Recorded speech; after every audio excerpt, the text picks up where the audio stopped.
Since I started coming to Mount Hood, I haven't missed a summer. And I feel like my summer I'd be like missing something if I didn't go to Mount Hood. The progression of snowboarding and like the culture of snowboarding owes so much to Mount Hood. It's been here since the beginning of it. I come here for a week as a signature sessioner, and I'm just pretend I'm a 15-year-old for a week. These kids have they just have no preconceptions or judgments. They're just like, they're open, they're just like who they are. I had Tim Eddy for I think 4 years in a row or 5 years in a row. He is exactly what I would want to be when I grow up. He's just very infectious, positive, incredible human. He was definitely just this huge figure in all of our lives, and luckily he was such a good person to emulate. Just did a really good job conveying the fun of snowboarding, and just it's not serious at all. If you don't land a trick, it's not the end of the world. He told us to take it to the moon was his motto when we were campers.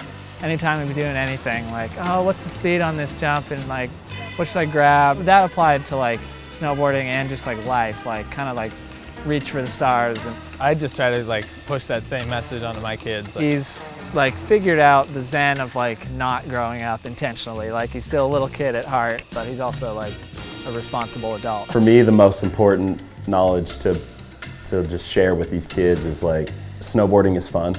That's why we all started it. Always hold on to the reason why you started, and that's why it was because it was fun.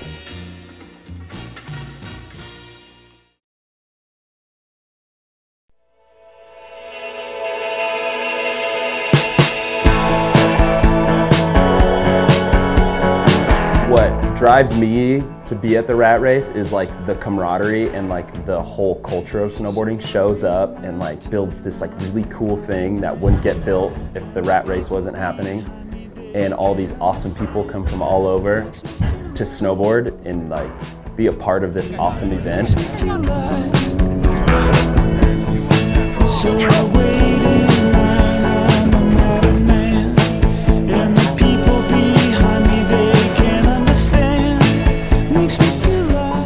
See the course as all this awesome opportunity to just shred around.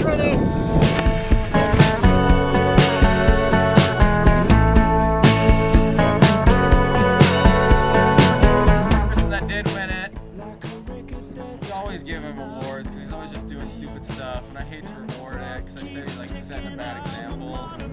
But Tim Eddy, come on back. He tried to not let it happen. He's the least competitive person I've ever met in my life.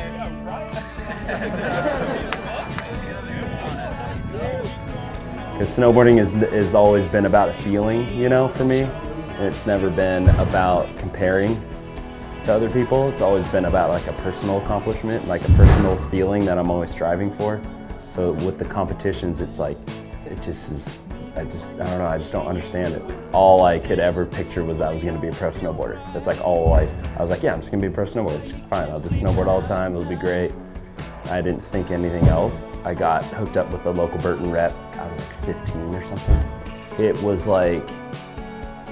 kind of an overwhelming aspect of snowboarding. At that point, I had become friends with Travis Parker. And then he was hey, if you want to ride for Air Blaster, we're going to start making more than leg bags and stickers and stuff. So at that point, I felt I was finally snowboarding in the direction as a sponsored paid snowboarder, in the direction I wanted to snowboard in. The universe listened, and now it's what I'm doing. It's been amazing. I've been able to travel the world, and it's sweet to accomplish a goal like that. I want to go splitboarding in Alaska at some point. That's something I want to accomplish on my snowboard, because I feel that would be incredible. And I haven't snowboarded in Europe yet. So there's my two things that maybe on my bucket list that I haven't been able to hit. As far as anything else, just keep snowboarding, and as long as it's fun, I'll keep snowboarding for as long as I can do it,